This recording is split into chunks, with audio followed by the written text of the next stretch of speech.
Olá, seja bem-vindo ao curso Sistemas para a Internet. Você está acessando a disciplina Fundamento de Redes de Computadores, que será dividida em 4 videoaulas abordando os principais assuntos dessa disciplina. Meu nome é Rafael e você pode estar entrando em contato para esclarecer eventuais dúvidas pelo e-mail grupo4pi@outlook.com. Qual o objetivo da disciplina? Adquirir os conceitos fundamentais relacionados à rede de computadores, em particular a internet, e passar a conhecer as tecnologias e ferramentas que serão necessárias nas demais disciplinas do curso e na sua vida profissional. Bom, vamos começar. Aqui está o índice da videoaula 1, Rede de Computadores, e os tópicos que serão discutidos ao longo da videoaula.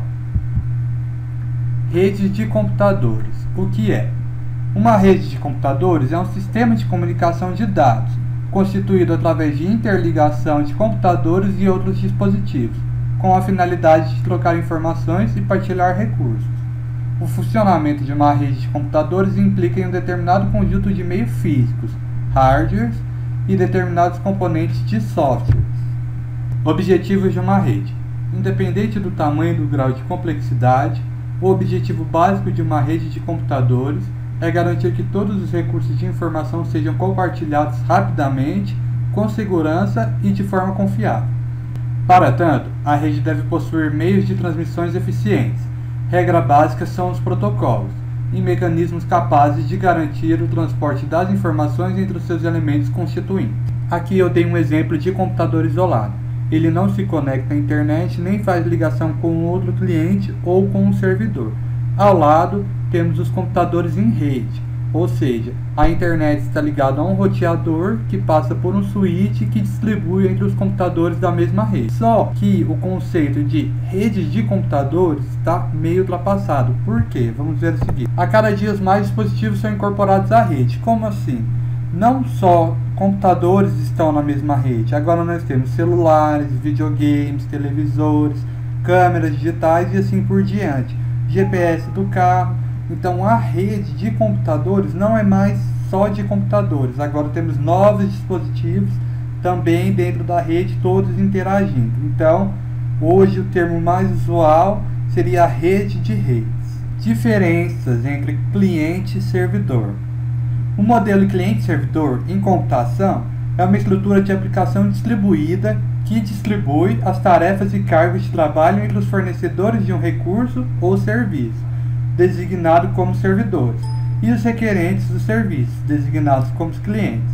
Geralmente, os clientes e servidores comunicam através de uma rede de computadores, em computadores distintos, mas tanto o cliente quanto o servidor podem residir no mesmo computador, ou seja, um cliente pode sim ser servidor. Aqui eu montei um esquema de cliente e servidor. O cliente pergunta para o servidor e o servidor responde. Aqui são 3 exemplos. Podemos colocar também um cliente perguntando para o servidor e o servidor perguntando para outro servidor. No caso, teríamos o primeiro cliente, o segundo seria um servidor cliente e o terceiro seria um servidor. Redes ponto a ponto, também conhecida como peer-to-peer, é aquela que não é um servidor central que controla a rede.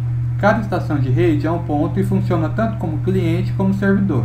As redes de compartilhamento de arquivo como Emule e Torrent são consideradas rede ponto a ponto. Também temos a rede multiponto.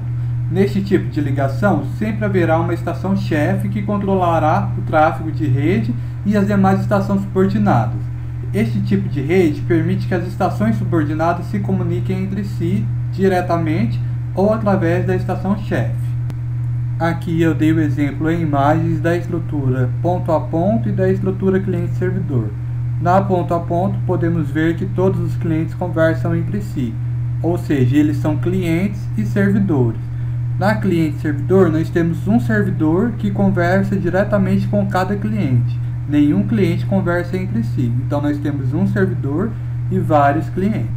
Tipos de redes.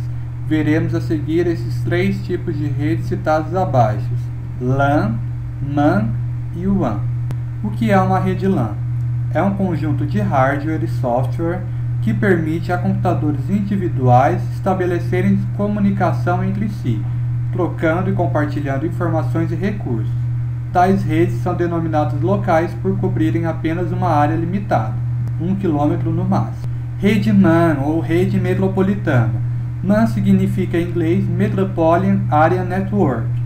Esta rede de caráter metropolitano liga computadores e utilizadores numa área geográfica maior que a abrangida pela LAN, mas menor que a área abrangida pelo WAN, que veremos a seguir. Uma MAN normalmente resulta da interligação de várias LANs cobrindo uma área geográfica de média dimensão, tipicamente um campus ou uma cidade. Podem ser redes de domínio privado ou público. Pode estar inclusivamente ligada a uma rede WAN. O que é uma rede WAN?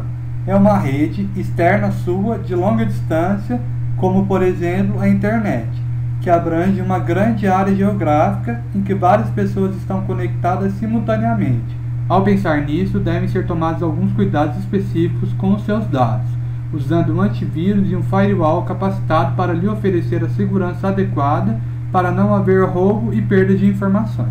Meios de transmissão de dados. Aqui eu citei 4 exemplos, 3 utilizando cabos e 1 não. O primeiro tipo de cabeamento que surgiu no mercado foi o cabo coaxial. Os cabos coaxiais de alta qualidade não são maleáveis e são difíceis de instalar, e os cabos de baixa qualidade podem ser inadequados para trafegar dados em alta velocidade e longas distâncias. Com o passar do tempo surgiu o cabeamento de par trançado. Esse tipo de cabo tornou-se muito usado devido à falta de flexibilidade de outros cabos e por causa da necessidade de se ter um meio físico que conseguisse uma taxa de transmissão alta e mais rápida.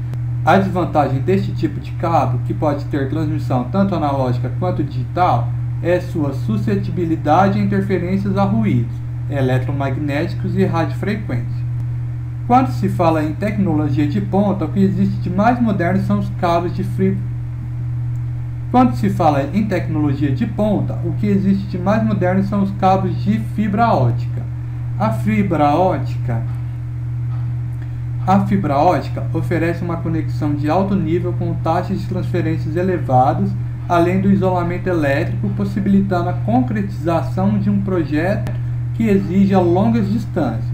Em contrapartida, essa tecnologia é muito cara, difícil de instalar e de se realizar a manutenção, o que a torna inviável em alguns casos. Apesar de serem mais caros, os cabos de fibra ótica não sofrem interferências com ruídos eletromagnéticos e com radiofrequências e permitem um total isolamento entre transmissor e receptor. Rede wireless, o que é?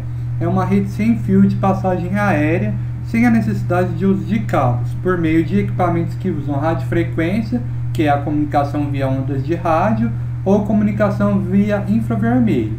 Ela serve como meio de acesso à internet através de locais remotos, como um escritório, um bar, um aeroporto ou um parque, e até mesmo em casa. A partir de agora, eu citarei alguns hardwares utilizados na rede de computadores. O roteador, que serve para compartilhar rapidamente um único ponto de internet para vários computadores. Aqui estão as imagens dos cabos que eu falei anteriormente, o cabo trançado, o cabo de fibra ótica, o cabo coaxial e a wireless. Placas de rede, para que serve? É um dispositivo que interconecta todos os computadores. A placa wireless é a que recebe o sinal do roteador para que o seu computador tenha acesso à internet. O modem, para que ele serve? Bom, eu como cliente envio uma informação para o meu servidor. Essa informação vai sair de mim digital. Ao entrar no meu modem, ela vai ser convertida para analógico. Vai chegar até o outro modem, que é o do meu servidor, e lá ela será convertida novamente para digital e o meu servidor receberá a minha mensagem. Essa é a função principal do modem. Bom, termina aqui a aula de rede de computadores, lembrando que disponibilizamos uma lista de exercícios e materiais complementares sobre essa aula, onde você poderá estar aprofundando mais os seus conhecimentos. Espero que tenha gostado da videoaula. Até a próxima!